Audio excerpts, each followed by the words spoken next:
Got two arms.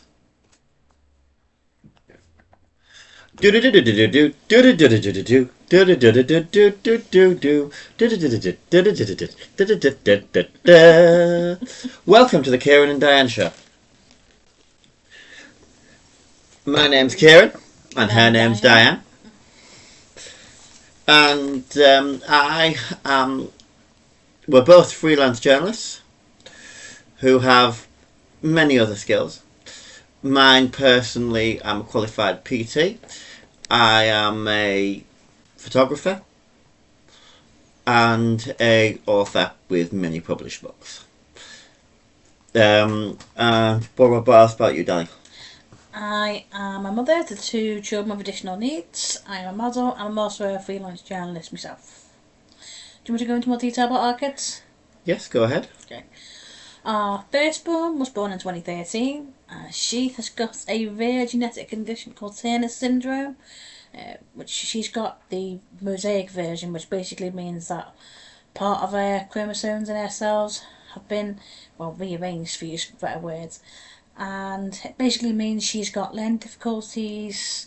She needs growth hormone treatment to help her get to the height most of the children her age are, and help with the changes which comes with puberty, which is also her attitude, which, oh boy, her attitude is getting very, very OTT at the moment, isn't it? Mm-hmm. Well, what can I say? She's 13, so teen hormones, what can I say? And our second born, she was born in 2019. She's also got additional needs, as said. And she's got sensory processing disorder, which basically means she's very sensory orientated with touch, audio, visual prompts with communication. Thank you very much, Baham. And she also has a learning delay as well. Both of them are in special schools getting the help required, but we're doing our best to help them outside of school in the home, aren't we, home? Oh, yes. Right. So, what we're going to be talking about today, and we're going to have a twice a week discussion on something.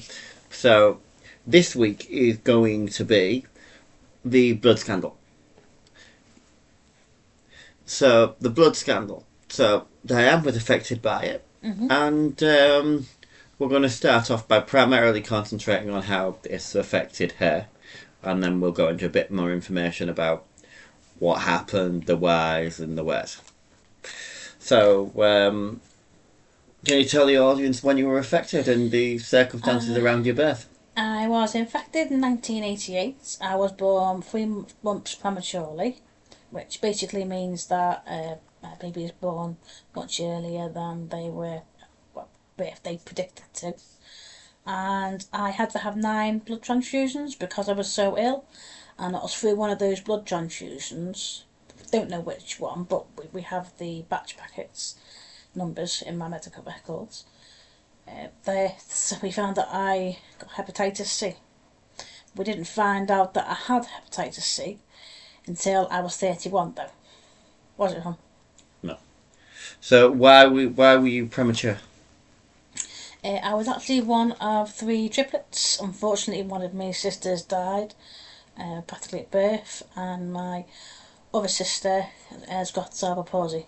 So I myself had heart problems. I had to have a heart operation when I was 3 months old. So it could have been then that I got one of the blood transfusions with hepatitis C in. No idea. But yeah, that's what happens when I was born. So what brought labour on early with you? I have absolutely no idea, but I'm going to have a guess. 3 babies in one room, not enough space. Someone probably got bored and just kept kicking and kicking until they were trying to get the door open, so to speak. Well, considering how much you're a survivor, it'd probably be you. Wouldn't surprise me. So, did you have any like strange medical issues or anything like that growing up? I've always been. I mean, no one really picked up on it. I mean, I didn't pick up on it till I was in college, to be honest. But I've always felt that I've been slower than other people and not been able to retain as much information as other people. And I found out after being diagnosed with hepatitis C, the proper term for this, that can be called something called brain fog, where basically you just can't hold as much information as the average person can. Because I always remember when I was in school, I was waiting for my name to be called, I think it was the register or something, and I was so focused on hearing my name being called, my brain must have wandered off. I must have been called about 3 times, and I remember hearing the teacher going, "Don't worry, she'll realise she's being called eventually." Alright, either that or my ears were switched off. Possibly. So, when did you find out that you were that you had Hep C? In 2019, when I was pregnant with our second born, and when I was also recovering from having pneumonia at the same time.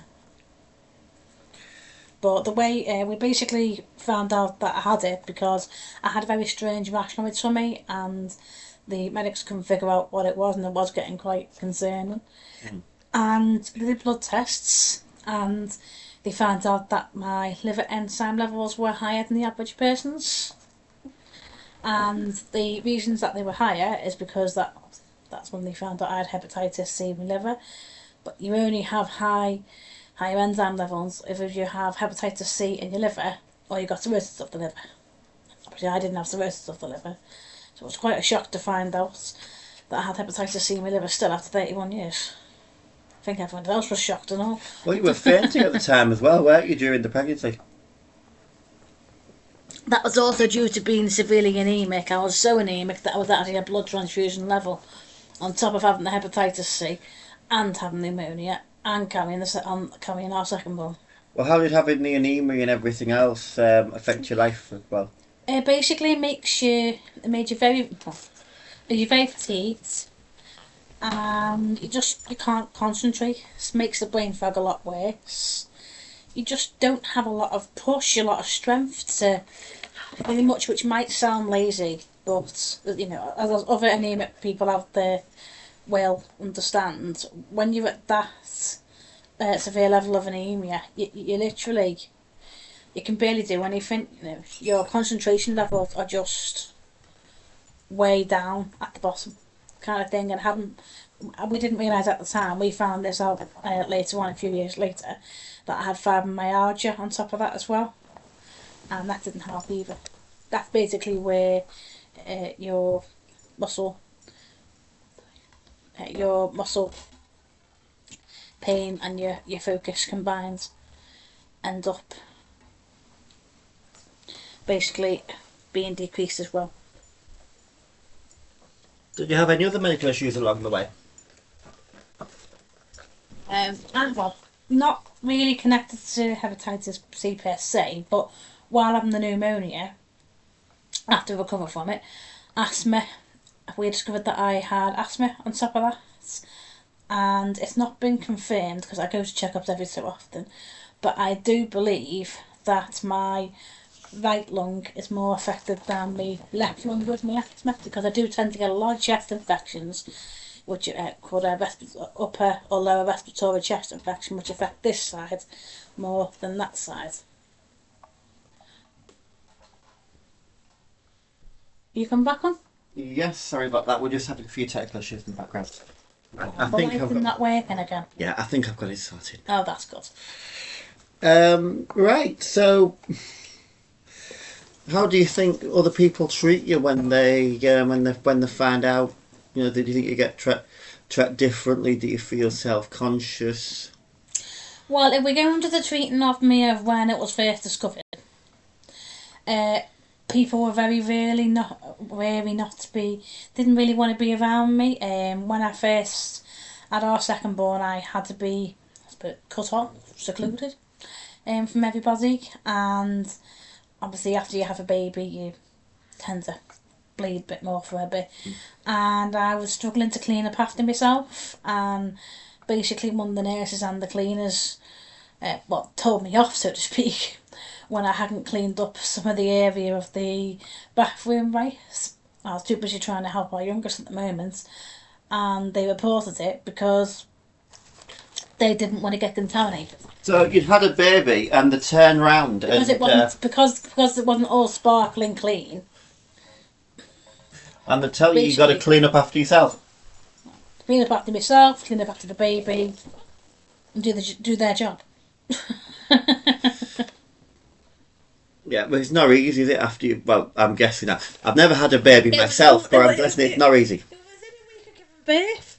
Getting down on your hands and knees, scrubbing the floor just because you've got a blood down there. I know places have got to be sanitised and that. It didn't help as well, did it? That at least it was different. Cause when we had the first child, you had to you were on your own, weren't you, for the first yeah. For the first couple of hours on your own. But hours a day. It was 3 days with the eldest. It was a week with the youngest, I think, wasn't it? Because of the recovering from pneumonia. When Robin was born by C-section, you had to emergency C-section. Yeah. I always say. But Ava was born from C-section as well, though. Yes, but you were allowed a bit more support then. Yeah, only because it was elective, though. It was planned. Well, it had to be planned because of having the pneumonia beforehand. Well, yeah. I'd only just recovered from that. So, back to the Hep C then. So, how did we actually find out? Well, I mentioned about the liver enzymes beforehand, but it was really through it was through having the itchy stomach and then doing the blood tests. But when it was actually found out, we weren't given any privacy, were we? You know, most people, you would think you'd get put in a little side room and be told, look, unfortunately, you've contracted this or got such and such sort of thing. I was pretty much told with you in a waiting area that obviously I have hepatitis C, and I straight away went, oh, it must be from a blood transfusion. Didn't mention the 9 blood transfusions at that time, and I got told, no, it can't be from this. And I said, with you to back me up, there's only a few other ways, either being with quite a few people or through the use of drugs. And the nurse did confirm that. She said, yeah, it's got to be one of those two. And in the middle of waiting room full of people, I practically went, right, so you think that I've got that through sleeping around, so you're implying that my prostitutes, or that I've been an IV user? Like, no. I know how many people I've been with, thank you, and I've never used drugs in my life. The look on her face. Do you remember? Oh, yeah. Well, so you think they were trying to cover then? Oh, yes. But they didn't know at the time, because we mentioned this afterwards, didn't we? That I've got my records on hand. I've got copies of the blood transfusion batches and everything which happened when I was born. So they couldn't cover it up anyway, because I had all the evidence. So, how do you feel in yourself now? Do you feel better? Do you think there's... Well, although I've been cured of it, I've got a few health issues have come to light since. You know, we've mentioned my asthma, fibromyalgia. I do have quite a lot more brain fog and anxiety, but that's all, pretty much brain fog related. One of the main things that, even though I got cured of it after 2019, that has occurred is that I have seizures. And there's 2 types of seizures. There can be epileptic seizures or psychological non-epileptic seizures. And I've been doing some research into this. But if your system has been under so much strain for so long, I'm going to throw in 31 years at the time of having hepatitis C into this, you can potentially end up having some stuff like fibromyalgia, ME, or seizures.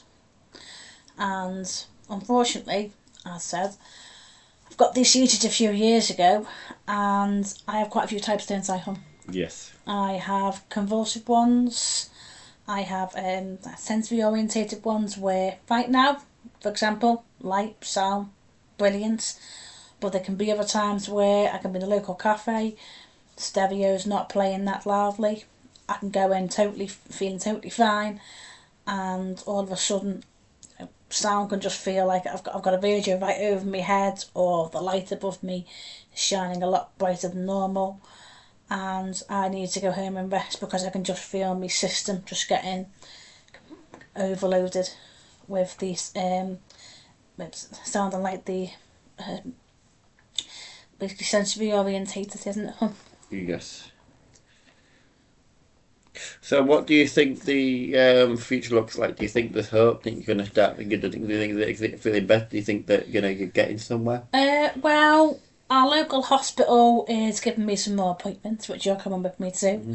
We're getting some more tests done, and hopefully they're going to put me on some medication to control it. Going on a higher dose of inhalers for my asthma, and higher dose of painkillers for the fibromyalgia, and that's pretty much all they can do. So now, what does your future look like in regards to your work? Are you fired up in order to That's why get I'm here. this stuff done? Yeah, well, I'm doing research on top of running around after our two kids, so mostly when they've gone to bed. I'm doing more research on the blood scandal myself and how it's affecting people in their everyday lives. I can tie that into my story, and doing more research into what the government have done and what they're going to be doing and how they're going to be making these changes that they mentioned yesterday become a lot more quicker and be, Get to that in a minute. okay, and be put into law. So, what else are you going to be doing? Or are doing? And doing more articles on various topics such as the blood scandal and other issues which are close to my heart. That's mostly about raising children, not just my own children with additional needs. How hard it is to get them basically into a special school, and all the work you got to do getting the appointments and sorting out the paperwork around that, and sharing those opinions with other people. What are you modelling as well? Give me a chance, give me a breather.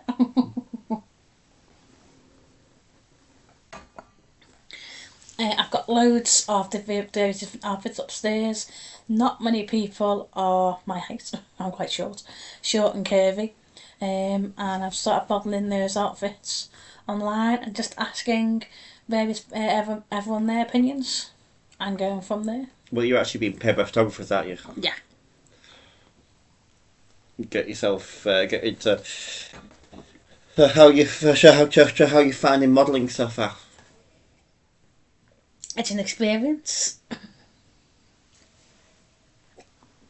Everybody's different in what they want. And that's pretty much all I can say on the topic, to be honest. It's a journey I've only just started. I'm a lot more experienced in the raising of our two kids. So you're looking forward to how that journey progresses? Yeah. Embracing the opportunities, okay. Okay. So, what's your latest publishing project you're working on? I'm writing a memoir on being a survivor of having hepatitis C. Pretty much goes from when I was born up until a few years ago. It's a work in progress. Not too detailed so far. But it's just pretty much more detail into my experiences of when I was infected, how I was infected, how it's affected not just me, but my husband, our children, other members of the family, and just going from there. Not entirely sure where my husband's gone. I'm sure he'll reappear in a minute. He's probably gone to get... Are you going to go and get another cup of coffee? Yeah. You drink quicker than I do. Right. So, we will sign off on that. And come back on another day. I'll come back on another day. We will be dropping links below towards Diane's articles on Patreon and Substack. Also to lonewolfpublishing.com, where her book will eventually be released, where you will also find my work. We will be doing a video on my work very shortly. Don't forget about it being on Amazon KB Kindle as well. All our work is available on Amazon KDP. Well, apart from the journalism stuff, obviously, which is on Substack and Patreon. As you just said. Yes. So, have a good day, folks. Thank you for your time. And we will see you soon. See you soon.